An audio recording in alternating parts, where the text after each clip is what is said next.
2025-26 অর্থবছরের জন্য প্রস্তাবিত বাজেটে 5,64,000 কোটি টাকার রাজস্ব আয়ের লক্ষ্যমাত্রা নির্ধারণ করেছে সরকার, যা মোট দেশজ উৎপাদনের 9%। এই লক্ষ্যমাত্রা পূরণে বেশ কিছু পণ্যের শুল্ক, কর ও ভ্যাট বাড়ানোর প্রস্তাব আনা হয়েছে এবারের বাজেটে। এতে মধ্যবিত্ত শ্রেণীর জীবনযাত্রার ব্যয় কিছুটা বাড়তে পারে বলছেন সংশ্লিষ্টরা।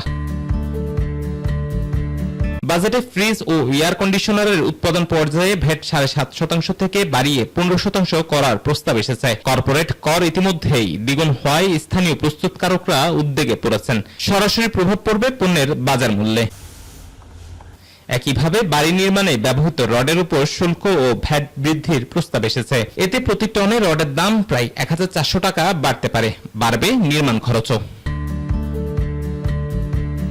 মোটরসাইকেলের যন্ত্রাংশ আমদানিতেও কর বাড়ানোর প্রস্তাব থাকছে এবারের বাজেটে, যার ফলে মধ্যবিত্তের যাতায়াত ব্যবস্থা আরো ব্যয়বহুল হয়ে উঠতে পারে। দেশীয়ভাবে তৈরি মোবাইল ফোনের উপর ভ্যাট বাড়ানোর সিদ্ধান্ত প্রস্তাবিত বাজেটে স্থান পেয়েছে। এতে 2 থেকে 2.5% পর্যন্ত ভ্যাট বৃদ্ধির সম্ভাবনা রয়েছে। ফলে সাশ্রয়ী দামের দেশি মোবাইল ফোনের মূল্য বাড়তে পারে। কসমেটিক্স পণ্যের আমদানিতে ন্যূনতম মূল্য দ্বিগুণ করার প্রস্তাব রয়েছে এবারের বাজেটে, যার ফলে লিপস্টিক, ফেস ওয়াশ, আইলাইনার সহ সৌন্দর্য পণ্যের দাম বাড়বে। নারীদের নিয়মিত ব্যবহৃত এসব পণ্যে বাড়তি ব্যয় গুনতে হতে পারে। এছাড়া পরিবেশ দূষণ রোধে ওয়ান টাইম প্লাস্টিক পণ্যে ভ্যাট দ্বিগুণ করে 15% করার প্রস্তাব রাখা হয়েছে। তবে প্রাকৃতিক উপকরণ দিয়ে তৈরি পরিবেশ বান্ধব পণ্যে কোনো ভ্যাট আরোপ করা হবে না। সুতার উপর সুনির্দিষ্ট কর বাড়ানোর ফলে গামছা, লুঙ্গি সহ সাধারণ পোশাকের দাম বাড়তে পারে। এতে স্বল্প আয়ের মানুষ ও মধ্যবিত্ত শ্রেণীর ব্যয় আরও বেড়ে যাবে।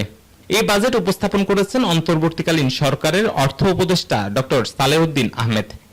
এটি বর্তমান এই সরকারের প্রথম বাজেট।